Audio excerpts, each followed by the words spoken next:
Okay, we're going to go ahead and get started. You'll have to bear with us.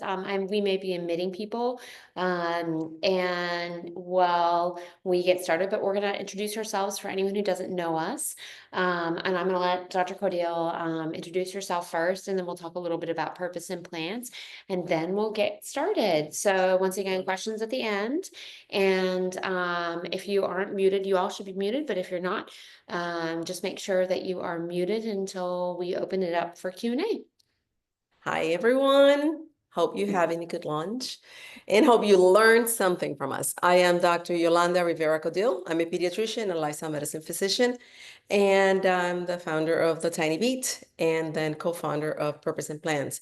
And I love everything that has to do with nutrition and physical activity and everything. We're going to talk about that for the kids to learn to do that from the get-go, to have a very good head start in life. And one thing I'm going to add to Dr. Cordale's introduction is a long time realized that we cannot make changes with kids if we don't start with adults. So the parents are where the changes start. And whether you're a parent now, not a parent, plan to be a parent, regardless, all of the changes have to begin with you, especially if you're leading a household. So that's kind of how we joined together. And I am a plant-based chef, a mindset coach, have owned multiple businesses in the yoga, physical fitness, plant-based wellness bar, and I have I have fallen in love with plants and seen what they have done, and living a mindful life and seeing what they've done for my clients and I.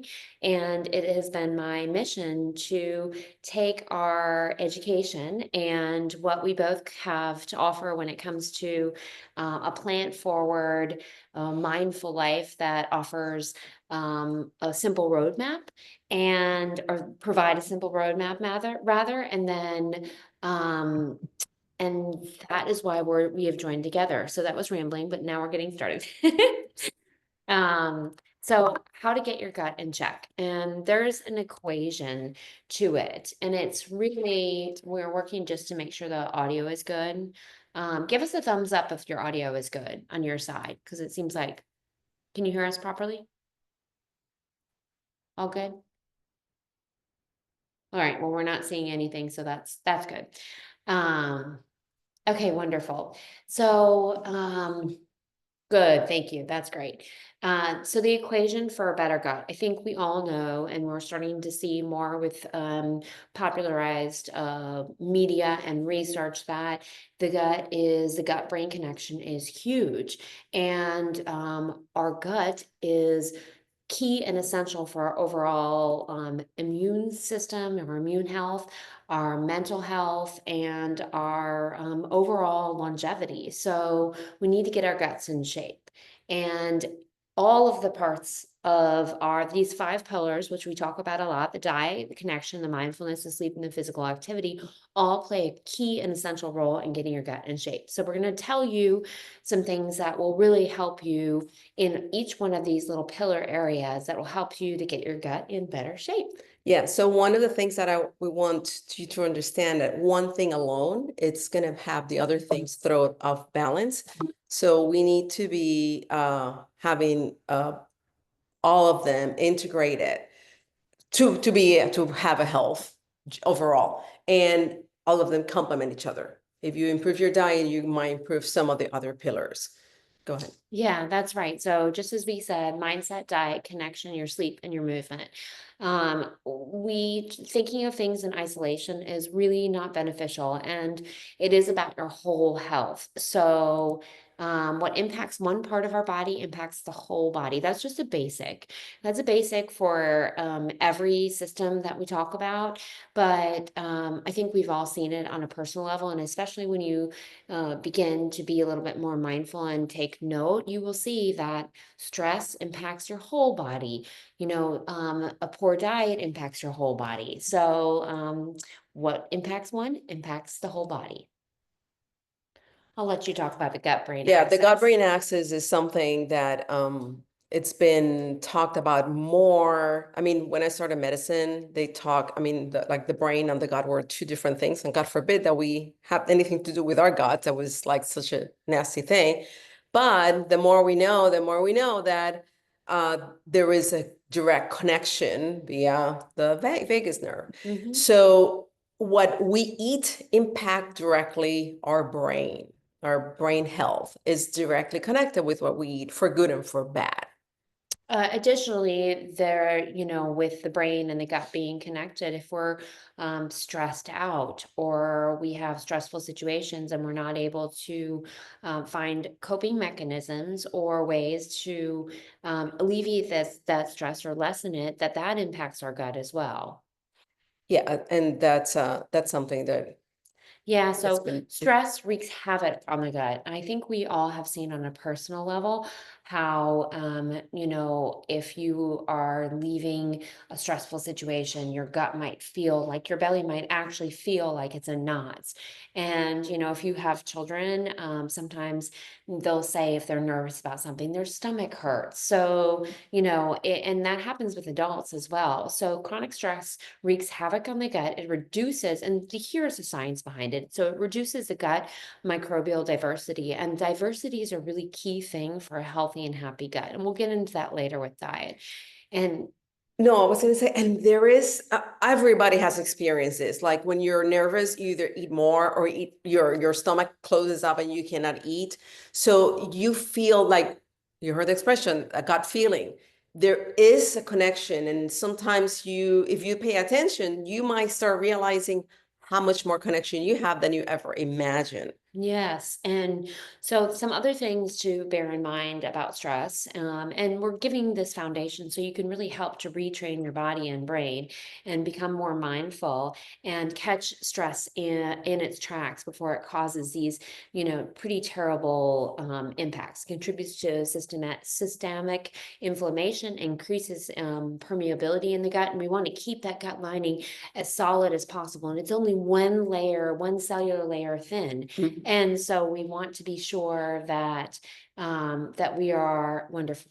Hi there to our new joiner. We want to make sure we are keeping that gut lining in check, and then it increases cortisol, which leads to belly fat, which leads to a whole slew of other things. So Sleep, everything. yes, exactly. So, stress reducing techniques. So, mindset and stress. This is where our mind comes in. And stress reducing techniques improve gut health. So, we know what the problem with stress is, that it wreaks havoc on the gut. And here's how we have some tools within ourselves to be able to improve our gut health. And this is what the wonderful thing comes when the parents learn these techniques and you can teach your kids these techniques, that it helps them to lead the rest of their lives with these tools in their arsenal of tools to lead with stress, hence a healthier and happier and, life full of um, a way of, well, we have a technical problem There here. we go. Of chronic and illnesses. So, hold on one second. It's still echoing. I think that there is this one, I think. Let's see. Yeah, Oh, okay. but you can hear it. I'm sorry. Yeah, just bear with us for one Yeah, second. So technology. Go ahead. Sorry. oh, no, that's fine. Mindset and mindfulness. This is why mindfulness is essential. So we can't overthink mindfulness. A lot of people think you have to be sitting on a yoga mat, meditating. No, that is not, I mean, sure, that's one kind of mindfulness, but just your presence is your power. And so just knowing that you're experiencing your life and you're actually present in the moment can help to achieve that mindfulness. So that is what we're meeting. But the benefit of it is it balances your gut brain axis, supports healthier eating habits. Just as Dr. Caudill said, when we can sit in observation just for one moment, and we'll go into some breathing techniques, but sit in observation, your go-to eating choices, like eating too much or not eating enough, might sort of alter, and you're able to manage that stress, reduce. No. What Yeah. I was going to say is that sometimes this is such a simple thing to Mhm. pay attention that people do not give the power that it has. But it's not until you start paying attention to the way you feel after you eat, the way you learn some breathing techniques and start implementing that you're gonna see the difference. And it's so simple, doesn't cost any money, doesn't require that much time. Go ahead and Yeah, give. so, and, this is one thing that there's a tremendous amount of research now that it actually reduces stress and gut inflammation. So mindfulness techniques help with IBS, and it enhances digestion and nutrient absorption. So your nutrients are actually being absorbed into the gut lining. And in addition, if you you can move forward, but if you can take away that or reduce and come up with other techniques for managing stress, your gut lining will be better and you'll be absorbing nutrients better. So that's just like another, icing on the cake. Mhm. Veggie Yes, icing. yes. So So you want to introduce that into your daily living. mhm. Um, here are some practical things, and we have lots others that we can shoot out to you. But three, this is very simple, and anyone of any age and any physical condition can do it. Practice rather 3 deep belly breaths before meals, and this activates your digestion and relaxes your nervous system. So just deep breaths. That's it before when you sit down for a meal, and I promise you, if you did this for a week before every meal, you would feel a difference. And then a 5-minute guided meditation. This is more of what we would think of as a traditional mindfulness practice, but it doesn't have to be sitting down in cross-legged position. You can be lying on your bed. There's so many apps out there. There's so many resources. Mhm. And I would say that there are some resources that are really great for younger people as well. And this is a good way to have a time limit and to not be the one driving it. And then journaling, going outside, playing games, praying, Mhm. or manifesting. Yeah. And movement is so crucial So for, yes, we're on to the next one. Physical yes, activity. physical activity. Yeah. Moving in any way, direction, or form that you want. You can dance, you can do anything. Your gut uh, bugs are gonna be so happy about you doing that. It doesn't require any subscription to anything. It's just like you said, walking outdoors, outside or indoors or dancing while you're cooking. It doesn't matter. As long as you're moving, it's good for your body, for your gut.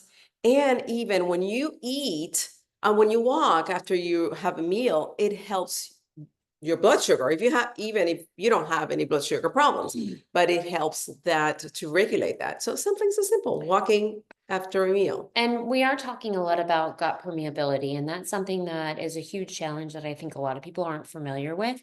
And so we're working to rebuild the gut lining if it's been destroyed or keep it in a really wonderful state. So movement helps to increase short chain fatty acids, which is a good thing. And I think a lot of people hear fatty acid and they're like, what is that? No, short chain fatty acid is a good thing. The And good just, guys. yes, they're the good guys, and they help with weight management, blood sugar management, help improve the gut lining and lower inflammation. Couple things. Gut permeability is what people understand. Some people know it as leaky gut. Mhm. And the short chain fatty acids is the superpowers that our bacteria will release to us, is their gift to us for feeding them a good, healthy meal. Yeah. So move more. Okay, it seems really simple, but we just need to put it in our calendar and make our dates, our girlfriend dates, our partner dates around movement, maybe initially. And 10 minutes per day equals 70 minutes per week. That's a huge difference. Think about that. But walk more. Add extra steps to everyday activities. We hear this time and again, but we're here to just remind you the simple things that you can do almost anywhere. There's no barrier to entry. Yes, coming from me, that I've never been a very physically inclined person. I love dancing and I like my bike, but that doesn't happen every day.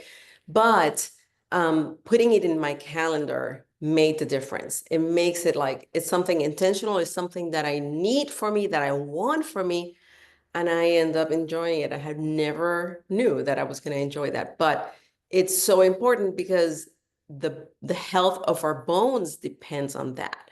If you don't want to be less, having a fracture, for example, when you're my age, one of the things that you need to do is you need to move. You need to move. You need to Yeah. move. There is no way around that. Well, that's right. And there are different levels. And if you're already moving, I have incorporated this. If anyone who knows me personally knows that I'm like a movement fanatic. Part of that is because it helps to moderate my ADHD as an adult, and it really helps my mood. But I wear a weight vest around the house when I'm doing normal everyday things. So that helps to increase my leg strength. And you don't even realize that you're moving, but then you're actually getting that weight bearing.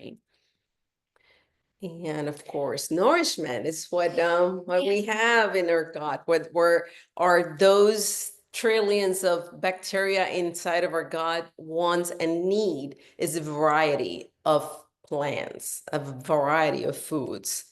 And What we eat makes or breaks our gut microbiome, and we want a healthy gut microbiome. So we are adding more plant-based whole foods, and we're reducing junk. So you see on the upper left side or right side, depending on how you're looking at it, of the slide, um, that less junk in your diet is key. So food preservatives, artificial sugars, and artificial dyes could harm the gut. Well, we say could, but even though there's a tremendous amount of research to support it, there are some people that aren't 100% on board. But we know from a personal standpoint, I know with clients that I've worked with one-on-one, that when you make those changes of getting the junk, the preservatives and the other artificially added things out of your diet, your gut and your mood and your sleep, everything improves exponentially. and the other thing is, think about adding, when you add more of the good stuff, of the real food, of the food that comes from nature, you automatically you're going to decrease the amount because there's so much room in your stomach that you can process, you can allow.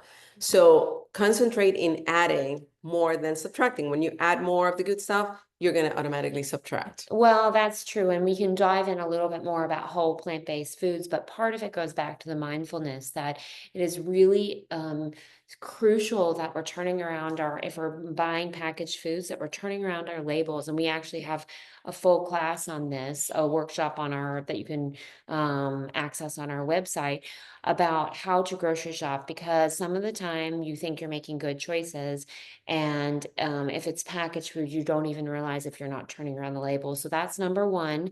Is You can't rely on what it says in the Yeah, I front. know, absolutely. And then, just as Dr. Caudill said, it's really about crowding out. So the crowding out principle is, so you're observing what you have, and you don't have to throw away everything at once, but you make one healthy choice, one healthy swap. And if you can eat at least 30 different plant foods per week, that's amazing. So it increases gut microbial diversity and reduces inflammation. Yes. So again, what are those foods that we're talking about? Nuts, seeds, herbs, fruits, veggies, legumes, spices, those a variety. For example, and if you like, for example, if you like legumes, well, on Monday you have garbanzo beans, and on Tuesday you got black beans. And so it's the variety of it, the different colors, the different plants that you can have. And then, like it says in here, 4 to 5 plants a day. You're good for a good start. And sometimes if you start counting, you realize have more than you ever thought. And it's a cool thing. Instead of counting calories, counting plants. Yeah, we're big proponents of counting your plants. And so one thing that I'd like to say about this is even doing a smoothie every morning, that you can easily incorporate diversity, and and it doesn't have to be a break the bank or a overly glamorous smoothie, but you can include chia seeds and almonds, and those are both plants, and and strawberries, and coconut water, and greens. And that is so simple and takes 5 minutes. And think about, you've gotten your amount of plants that you need for a day in the morning to start out And with. it's an easy way to have the kids and everyone that doesn't are too fond about greens to have them right there. One other thing about Plants. Don't forget dates. If you don't, dates are plants. So Mhm. think about that. That's so Your true. options are more open when it Mhm. comes than you might think when it comes to adding things. So just get curious. And then now we're moving on to sleep. Sleep is so crucial. We can have a whole conversation about sleep for a couple hours, but this is all to say our sleep regulates our circadian rhythm, and that has to do so much with our gut. Our bacteria know that there is a time that they should rest too. So a good quality of sleep, it is important for our gut health. I mean, that should not be non-negotiable, like it says in Mhm. here. Non-negotiable because it should be a priority for us and for our kids to set an example again. Well, and you may or may not know this, but the sleep industry now is the fastest growing health industry. And so there's a lot of things that will, quote, help you improve your sleep, but it's really more basic than you think. You don't need all the bells and whistles. You don't need all the monitors, although those might be helpful to get you there. It's a little easier. We'll dive into this in the next couple of slides, but we're just going to talk about a little bit more about why it's crucial. Because when you know the why, it's easier to implement the changes. So it releases human growth hormone, which repairs tissue, the tissue of the gut and beyond. So the HGH is really important for athletes too when it Yeah. comes to reparation. And I'm a distance runner and I do a lot of other athletics. And as we age, this HGH is not as prominent in our body. So we want to get as much sleep as we can to allow for our repair to be even better. Yes, and for kids, I always tell them Oh yeah. I have a graph on how the HGH, a human growth hormone, Yes. increases at the middle of, I mean, at a certain time of the night. Hmm. And I tell them there's three things you need to be, if they want to grow, they need to be tall, or, that depends on the genes too, but is nutrition and sleep and physical activity. Those are the three things that you can do. You cannot change your genes. I'm sorry about that, but you can do that. You can help your genes to do the best they can. And the growth hormone increases at night. So you need to have a good night's sleep. Absolutely. And then this is one thing that I think a lot of people discount, that actually good quality sleep and consistency in your sleep help to manage your weight and reduce hunger hormones. So, and enhance and improve your metabolism. I think if anyone has ever had a few nights of not great sleep, you might wake up hungrier then. And it's not necessarily your body being hungry. You just have that sense that you're a little bit more ravenous maybe, and even from the very get-go in the mornings. And the thing is that the studies that they did on that, the hormones that are increased are the ones that make you eat more, and you crave more junk, more Mhm. foods that are high in fat and sodium and sugar. So that's the other side of the coin. It's not that you're going crazy, it's that your body is doing that because of the lack of sleep. Well, in addition, goes back to what we were talking about with cortisol, that it's hard for your body to manage its cortisol production, and it's in a more stressed state when you're not getting the good quality sleep. Mhm. So just 2 nights of sleep deprivation reduces beneficial gut bacteria and increases harmful bacteria linked with metabolic disease. That should be a wake-up call. Just 2 nights. And many of us are sleep deprived, sometimes for longer than 2 nights. Yeah. So prioritize your sleep. It's so important for you to set the example for your kids as well, and to be consistent, and just do it as an experiment to see what happens and how you feel, and start documenting, when you sleep and when you don't. And don't take our word for it. Just do your own experiment and see what happens. You'll be Yeah. surprised. You'll be pleasantly surprised. So, 3 ways to improve sleep. And I know in a culture where we're attached to our phone and our computers and our devices and our TVs, this might be hard, but to limit your before bed screen time, because blue light exposure reduces melatonin, which is a key hormone that helps with sleep and managing sleep and getting into deep rest. It reduces melatonin production by 50%. So that is dramatic. So having a wind down, a consistent sleep and wake time, but a wind down routine where you put away your electronics and you put them, and ideally, even if you're utilizing them as an alarm, you put them far away from your bed and ideally in a different room, loud enough if you're using as an alarm to wake you in the morning, but then not disrupting you, because even seeing that light from the corner of your eye can reduce your melatonin Yes, production. we're in the dark room. And then eating before you sleep, you need to ideally, if you're going to eat just in general, it might be great to have a magnesium dense meal, but then allow yourself plenty of time before bed to let your food digest and go for a walk after dinner. And then, you might want tea or a teeny little snack, but call it quits, close the kitchen down a few hours before bedtime in order to really maximize the quality of your sleep. That's what your gut needs. Mhm. And you deserve that too. Well, and I want to add one more thing about that. I find that it's really helpful to do a 12-hour rest in between. So, it might seem insurmountable to you depending on your sleep and wake times, but it's really not. So I know intermittent fasting has gotten more popular. I'm not suggesting that that has to be what you do, although it does work for some people periodically. And that's a different conversation. Mhm. But at the same time, just 12 hours of rest. And that's really for adults. And kids can actually do that too, but it just takes a little bit more strategy. Yes. So think about maybe implementing that 12-hour rest and just give it a try. Be playful with it. Mhm. And And just that's increase a little bit at a time. If mhm. 12 hours is not, you know, possible. Yeah, if it's not feasible for your schedule, then right, it might be a 10-hour rest to begin with and just see how your gut feels. Um, When we're talking about food, rest. yes, Yes. yes. Mhm. That's right. Not Yes. sleep. I could never sleep 12 hours. Even at my sickest. I'm working on the sleep. Yeah.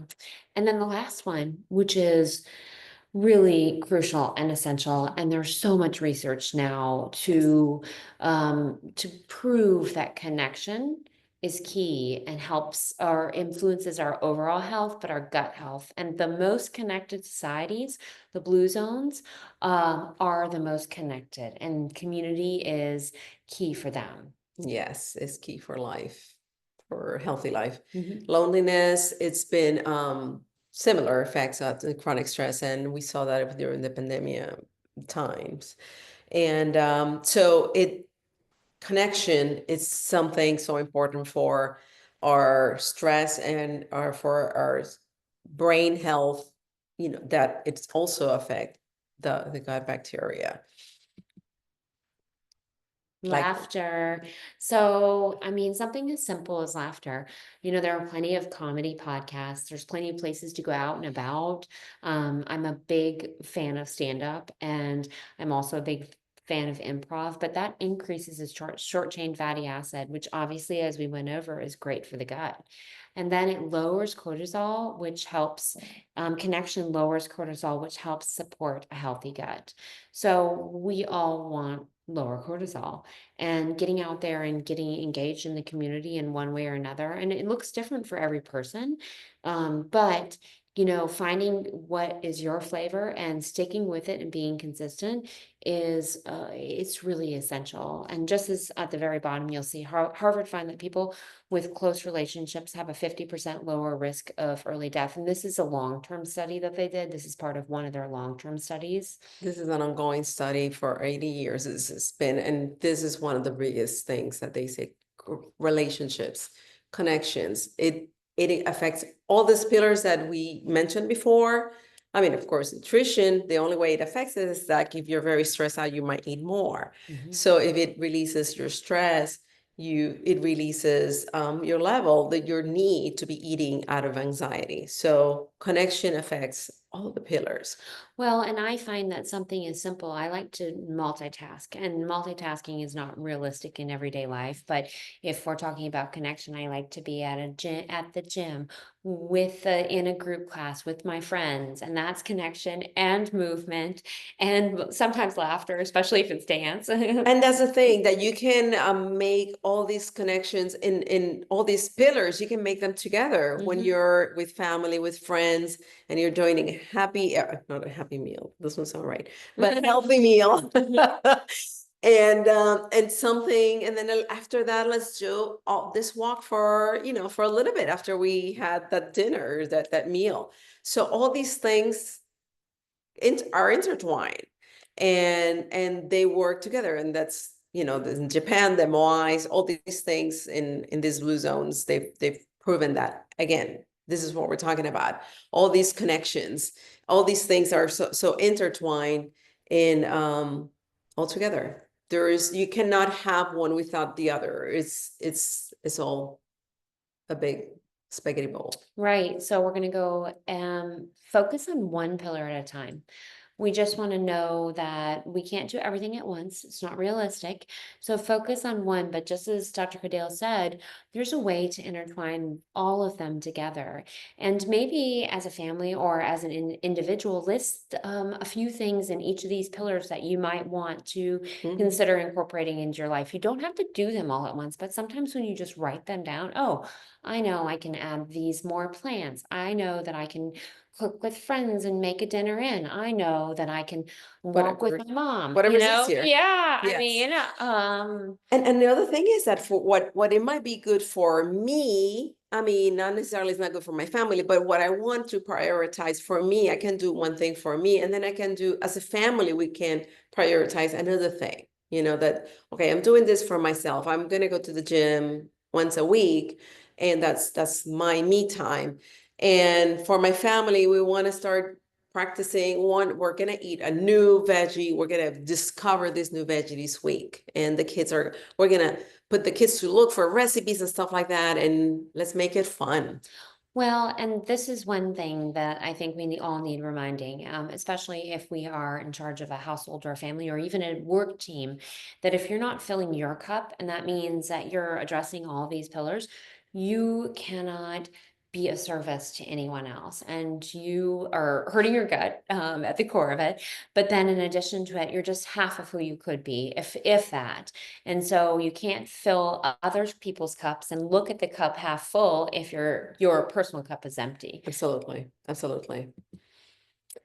So if we have lots of resources and information for you, but we ask that you join our newsletter if you're not already, and we will open it up to questions specifically about how anything that you'd like to ask gut related or beyond.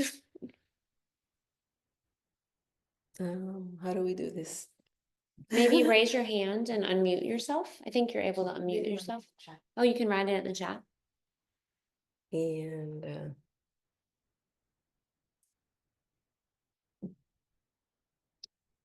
anyone, any questions? Okay. Anything that you learned today that you want to share with us that you're like, oh, I didn't know that? Anything? We're here to. And if you want to say one thing that you might do personally to, that's part of one of these pillars, we love that too. No, no, That's okay. silence.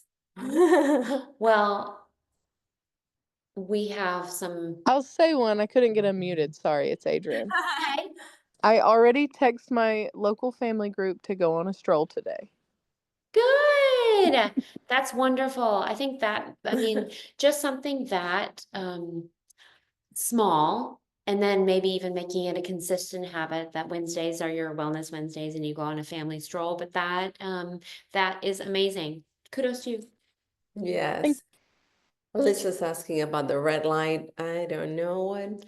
Are you familiar with the red light? I am, you know, so I know a good amount about the red light. I would say before incorporating, just as I said before, that there's some proof that red light can be effective and it's got benefit.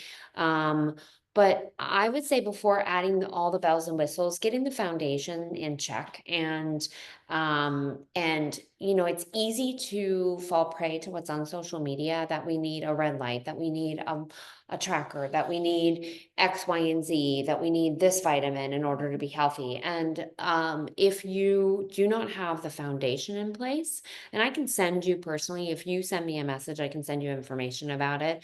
But if you don't have the foundation in place, honestly, you're just throwing spaghetti at the wall. Yeah, and that's as a physician, I like to have the studies that prove this thing, not just because it's somebody's opinion or somebody recommended, or a person that is famous says this is so. And like you said, you have to have the foundation. It's like when some people don't want to start, for example, medication for cholesterol, and I'm like, it depends. If it's very high, you want to do that. But if you're at a very low level, start doing all the things that you can do before getting on the medication is very reasonable to do. But if you're not doing the foundation, then yes, you still have to do the other stuff. Well, and to that note, red light therapy that they're talking about, Alyssa, you're speaking about red light therapy, correct? Yeah, I've seen on social media people are saying, "Oh, switch your light bulbs to red light instead." Yes, okay, that's a fine thing. And there are some neuroscientists that have looked at the effects of the brain and what it does to your brain, and that it can be effective. And then even red light therapy, when it comes to lasers for the skin and for rejuvenating the body, has been proven or shown, maybe not proven, has been shown to increase benefit. But I think the blue light that we're talking about is really about your screen light. Mhm. And so that's kind of a totally different conversation. That said, if you have questions about it, I've got a couple of links and resources that talk a little bit more about red light therapy specifically for healing. I don't know that I'd run out and change all my light bulbs to the red light. And I'm one who likes to have bells and whistles, even though I think that they're not necessary. I like to try new things because it's kind of a fun exploration for me, but I'm not relying on it as a foundation. So shoot me a message with your email and I'll send you some specific things about red light therapy. But just as I said, like if you're not building the foundation, it doesn't matter. Red light, blue light, red light, or whatever kind of therapeutic things you're doing for recovery, it's not going to have the same benefit. All right. Thank you. Anybody else? Yeah. Anything else? No? Okay, so quiet. You're eating probably. Okay, so we are so grateful that y'all joined us. And as a part of our passion project, we are offering these free webinars. So please tell your friends, because we want to spread a lot of information that's valid. Even though our slides today may have seemed relatively basic and foundational, sometimes you need those foundational things in order to take the next step. And it's not as complicated as you think. And we're here to help you find a roadmap. So reach out to us with questions, join our newsletter, and look forward to a full academy and other mini courses that we will be releasing in the near future. And spread the message, and let's live with more purpose and plans. Absolutely. Have a Cheers. good day.